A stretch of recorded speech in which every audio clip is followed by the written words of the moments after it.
What's up? How you guys doing today? I hope everyone is doing fantastic. As you can see, I'm doing wonderful today. Welcome back to another video. Welcome to the world of soccer. My people, here we are. We have a new coach. His official Chelsea Football Club appointed ENZO Maresca. Yes, sir. A new era.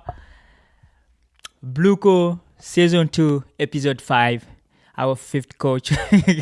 Our fifth coach in the Bluco regime. I mean, hey, we are used to it. Even during the Abramovich time, we used to hire coaches. And this time, we have Enzo Maresca, a disciple, Pep Guardiola disciple, who had a great season with Leicester City. They almost got 100 points to be promoted to the Premier League. And his style of football, according to our owner, match our objective. So, hey, what impressed them is that Enzo Maresca knew our player inside out, from the academy to the current player to the senior player. He knew everybody, and he was okay working under the guidance of our leadership, of whatever the president. And do we have a president? Like, what type of a regime we have? Because I never hear president is a shareholder. Okay, with Todd Bowley, Egg Bali, and the other dude. That one I always forget his name. I need to work more on that. And anyway, we got the Here We Go from Fabrizio Romano, Sky News, and all the major outlets. And so we're gonna just read what he got, because he got 5 years plus one contract deal. We remember, Potter got 5 years deal and he got fired 1 year after. Mauricio Pochettino got 2 plus 1 year. He got fired after 18 months. And now we have Enzo Maresca with 5 years plus one extension.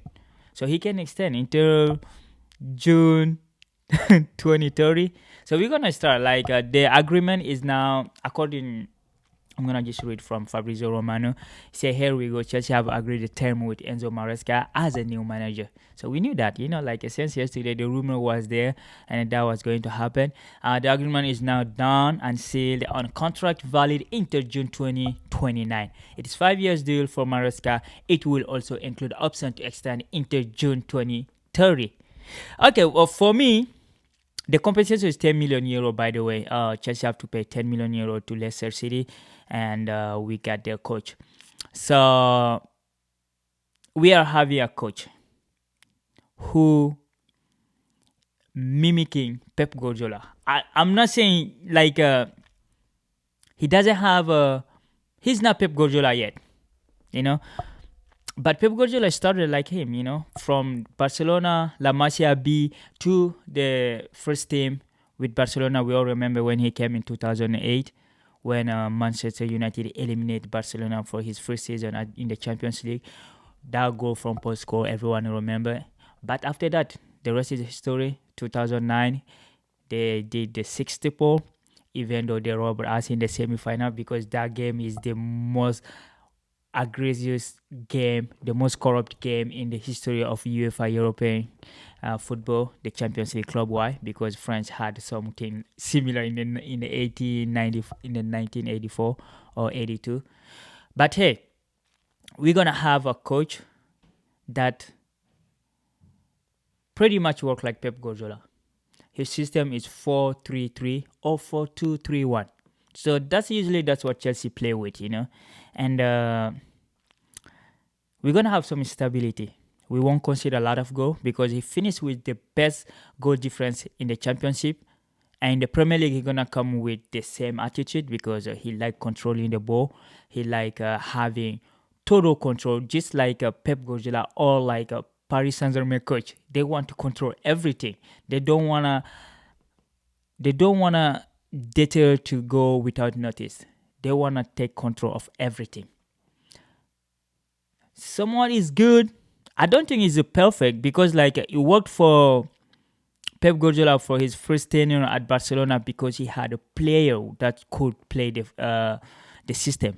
The midfield, one of the best midfield in history, Busquets, Iniesta, Xavi, And the front three we all know is Messi, David Villa, Pedro, or Fabregas. So like he had the player to do the job. And defensively he had Puyol, Piqué, and Eric Abidal and Dani Alves. Even though Valdez was there too. So Pep Guardiola, his first coaching years as a head coach, he had the player to do it. He had Samuel Eto'o with him in 2009. And I don't think Chelsea have those type of player. Because you can see with Arteta at Barcelona. Because that's what Chelsea is trying to mimic. We're trying to replicate what Arsenal or Man City did. But in Arsenal, or at Arsenal, the GAFA has the power, which is something our leader don't want to hear a coach having a saying in the table or saying in the recruitment. Look at Arsenal. When the dude came in, he fired everybody. Like he fired Ozil, he kicked out Aubameyang, he kicked out Lacazette, he kicked out a lot of players, and the board went with him with it. They gave him the player he wanted. They spent 700 million pounds since Arteta took over Arsenal. 700 million pounds buying the player he wanted. He still didn't win the league yet. He won some Carabao Cup, Community Shield, but I don't know why people are hyping them, because Arsenal did not win a major trophy yet. In that time of period, Chelsea won a Champions League, we won a Europa League, and we went to multiple finals. So I don't think that's a good model to mimic. Knowing your structure is different than what Arsenal have. Because at Arsenal, the coach have power, Pep Guardiola have power at Man City, and bringing Maresca to our club just so he can be a coach of a system where the recruiting, or like the day-to-day financial or the work are run by the owner. I don't think we should expect the same result as Arsenal or Man City, because we have a different structure, So we are gonna have a Maresca, as a Chelsea fan, we can't wait the season to start, because some Leicester City fan was saying his football is boring, because he dominates too much. I mean, hey, everyone would have their type of football they love, Like, for example, at Burnley, I watched a video, a Burnley fan who was really mad at a company for playing beautiful football. He said, no, we want a Sunday where it's a direct football. You kick the ball and then the player would fight. I missed that. That's what he was saying. He missed that dirty football. So he said, well, you won the championship title. I said, yeah, but at what cost? So there is a fun like that. For me personally, I like a football that I like my team to be dominant, because we had during Mauricio Pochettino time, our team was like a really positioning team. But if the team set back, we couldn't break them, especially the first half of the season. Chelsea did not have the solution to break down a solid defensive team. A low block team, it's always been hard for Chelsea in the Pochettino to break down. So having a coach who gonna even amplify that without the player, because we have the same player as Pochettino had. We may lose some of them, but I think the player we're going to lose won't be even compatible with Enzo's football, because Enzo is playing really. He need a playmaker, a player that are confident on the ball, that can keep the ball. And at the moment at Chelsea, I think there was a player who's gonna lose their position, especially look at Conor Gallagher. I think Conor Gallagher was effective in the Pochettino, because Pochettino suppress fire with chaos.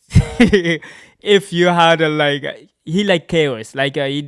Pochettino football it's too aggressive, too imbalanced. So that is the perfect environment for Conor Gallagher to do his pressing, because he press a lot. But ball on his feet, he doesn't do a lot of passes, He's just aggressive, and I think he's gonna lose his position. But Enzo will be back. Lavia, Maresca knew Lavia at the Man City Academy. Lavia gonna find his place. So we're gonna have if it's 4-3-3. That's what I'm thinking. I think we're gonna go with Colwell. Uh, the other guy. Okay, we will go with Colwell, Fofana if he's back, Reece James, Kukurela, or Ben Chilwell. I think Chalobah gonna leave too because we need money. Chelsea need money to sign a goalkeeper because this Maresca cannot play without a goalie that is good on his feet, just like Anderson at Man City or like Alisson at Liverpool. He need a goalie that can play from the back, that can put the ball everywhere on the field, and we don't have that at the moment because Sanchez was fired from Brighton because De Zerbi thought he wasn't good enough on his feet. So I don't know how many players are like that on the market that we can go for. I'm not seeing a lot, but Kepa is coming back, and Kepa is not bad. He's not bad on his feet. But yeah, we will see. We'll see what kind of recruitment we have because Chelsea, if they were scared of spending, they have to spend because you bring a coach that you want them to play a certain way, you have to give them the player to do it, you know. And the good news is we may get Osimhen because Conte is coming. Osimhen don't want to stay, and Conte like Lukaku, so we can just do a deal there and then separate deal. We sell them Lukaku, they sell us Osimhen. I think that would be good because our position in football, we need a striker to hit and run. We need to be ready because I'm not worried about our winger. You know, in 1v1, I think Madueke is good. 1v1, he's not scared, and I think Hutchinson, he's good. I think he's gonna keep some of those players. And you have Nkunku at number 10, Cole Palmer at number 10. So like at the front line, we have a lot of players that can percute, that can dribble, that can play on the feet. Because I think we're gonna keep Sterling too. And Modric at that left side is be good. And like Jackson can drop down to help the midfielder, just like in Leicester City, the way they play. The number 9 is always like a fourth midfielder, you know. The winger have most the job to do. So, hey, it's exciting. I can't wait to see how we're going to play next season. We already know we're going to play a really positioning football. Some may call it boring, some may call it, okay, you're going to be just like City. You're going to keep the ball away from the opposition and then hit them when they forget or when they deconcentrate. So 5 years deal plus one option or plus one more year, an option to extend for 6. So we may have this coach into 2030, you know. Maybe, you never know. That's what I thought. I thought signing Graham Potter, they would give him time. But, you know, as a fan and so everyone was on his case when he started losing or not scoring enough goals. And yeah, Mauricio Pochettino, I think Poch coming at Chelsea as a Chelsea fan, he's a former Tottenham boss, and he didn't try even to connect with us. He just said he's gonna come naturally, and for me, I was among the neutral people. I didn't care if he stayed or left. You know, I just didn't know who was coming in. But we have this ownership now. We have to deal with it. If we have a good result, we're gonna be happy. If not, bro, like it's part of the business, you know. It's their money, so like we're gonna buy the jersey and we're gonna watch. We're gonna follow our team because them or not them, this club will be there. You know, they may do whatever they want. One day, someone else is gonna buy it from them because the way they leading this team, I don't think is the right way, but they decide to go this way, and it's on them. If there is a successful, you're going to be, oh, wow, that's a risky take on. And it worked, you know, taking an inexperienced coach, putting a club at Chelsea. So we're going to see what type of character Maresca have and how we're going to deal with the pressure at Chelsea because we are used to be winning. We are used to be a winning team. So, like, I don't think Chelsea fan would take another years, say, oh, yeah, it's a transition season. We're going to try to hit top 8 or top 6. We want a Champions League next season. And there is another news. Maybe to avoid the European sanction, the fair play sanction, we can just forfeit the Conference League. Tottenham did it. Juventus did it. We can do it too. Like, we can just do it and say, oh, yeah, you know, thank you, guys. We give it to someone else. I think that would be Newcastle, yeah, Newcastle can take that spot. We can just leave it. Or there is another way. Man United is owned by the Ineos, and they have two clubs in the Europa League. And according to the law, same two clubs in the same organization cannot be playing the same competition. And Ojesini finished higher than Man United in the league. So according to the rule, Ojesini should be in the Europa League. So maybe Man United can go to the conference. We go to the Europa League because the financial incentive will be much, much more beneficial for us to go to the Europa League. We will avoid a lot of sanction because we spend more than 1 billion. So the European financial rules are really more stricter than the Premier League. So like you never know, things can switch around. They can twitch stuff around there and then change some law, and then we may be finding ourselves in Europa League. You never know. So hey, anyway, there is some officialization. For sure, Conte gonna have one of the best contract in the coaching career. According to the news, he's gonna get 60 million a contract to him and his staff. That would be the biggest contract Napoli has ever given. And when he come, he's gonna have a team to rebuild. And Lukaku is available. He's one of his best players of all time. He can take him. So that's official. And Sergio Conceição, he's really close to Marseille. He just left Porto and he's heading to Marseille. That would be a good signing for Olympique de Marseille. Can't wait to see that because he plays really attractive football. He's like a Tudor 2.0, the Lazio coach. So that would be cool to see. And of course, Hansi Flick officialization is coming up for Barcelona, and he's gonna sign 2 years deal, and he will be there. And there will be some player that will have to leave. I think there's a key player in the list. I think Lewandowski is one of them because they wanna reduce the wages, and of course Xavi Simon from RB Leipzig is a PSG player, but he don't want to go back to PSG. I don't understand. You're on loan, bro. Your team wants you. Go back. There's no Neymar, no Mbappe. You can impose yourself, but I think he don't want to go back. And Barcelona want him. Maybe they're going to take him on loan. And maybe Xavi Simon is coming. And for sure, the two João going to leave. João Felix is leaving. João Cancelo is leaving too. So Barcelona will have a first time stranger leading their team who doesn't know anything about La Masia, anything, and he coached only one team in his career is Bayern Munich, but we know how dominant he was because after he finished that, he went to the national team. It was pretty bad. his time at German national team was really bad. So he's gonna come with a different character, different energy to Barcelona. I think he's gonna help. But Xavi has had a message for him. He said, whoever is coming, it won't be easy. There is no money, there is nothing here. There is even a meme on the internet saying, Xavi Hernandez say, oh yeah, they begged me to stay and then they fire me. Now I don't care. Hala Madrid. I know that is, I know it's a joke, but hey, he's not happy for leaving, and he didn't like how it went. Spain club will really have a tough time parting away with their legend. Like he's always in somehow badly or somehow like really weird. Like Ronaldo, Iker Casillas, Raúl. Or like even Eto'o, Zlatan live in Barcelona, or even Messi live in Barcelona. So he's always weird in Spain. But I think one of the players who really got everything in package is Toni Kroos. He got really appreciated. They celebrated him like no one. So that's, I think, that it would be great to see what Barcelona are gonna bring on the table in next season in La Liga.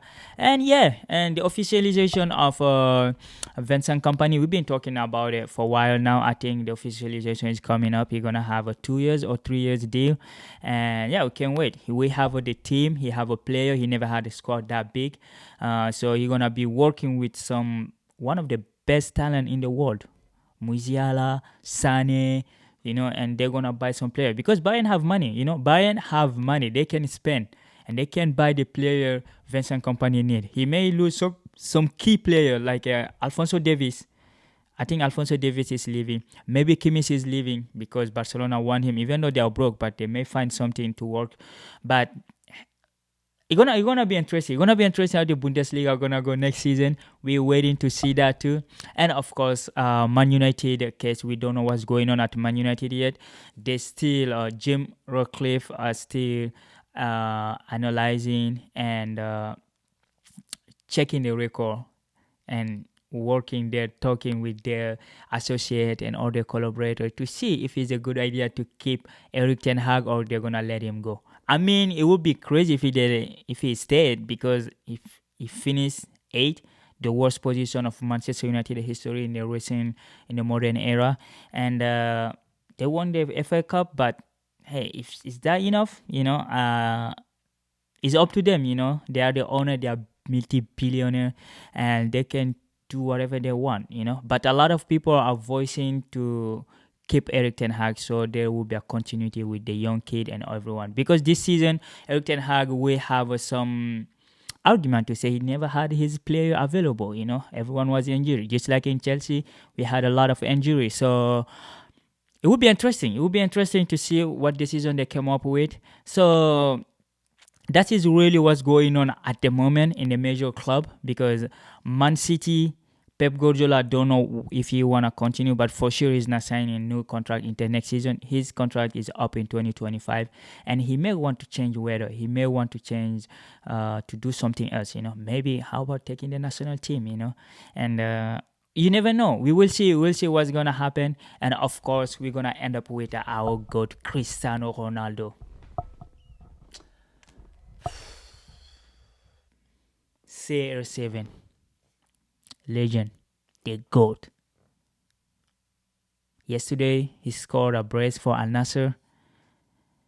He beat the record of the most goals scored in a one season in the Saudi League, 35 in 31 games. He scored 35 goals in 31 games, 11 assists at 39 years old. Cristiano Ronaldo is just simply the greatest of all time. I don't care what people say. You can say whatever you want. I know I'm going to see Messi fan be crying, but we don't care. And the good news is Al Nassr want to extend Cristiano Ronaldo maybe for another 2 years. I mean, if they give him that, he's going to finish the Al Nassr all-time leading goal scorer, because right now I think he have 68. I think the all-time goal scorer is 100 something. So two more years he's gonna beat that easy. It's CR7, he can beat that easy. So we will see. So happy for our GOAT for breaking another record. Just another collection, just another collection to add to many that he already have. And we cannot wait to see him at the Euro. I'm pretty sure that he is the last Euro, and Portugal has a legitimate chance at winning it. But I know the France gonna win it. Allez les Bleus, and we will see what's gonna happen there. And guys, thank you for watching. If you are new here, make sure to subscribe, like, and share this video with your friend, family. And if you are already here, my man, you already know the sky is the limit. And take care. Have fun.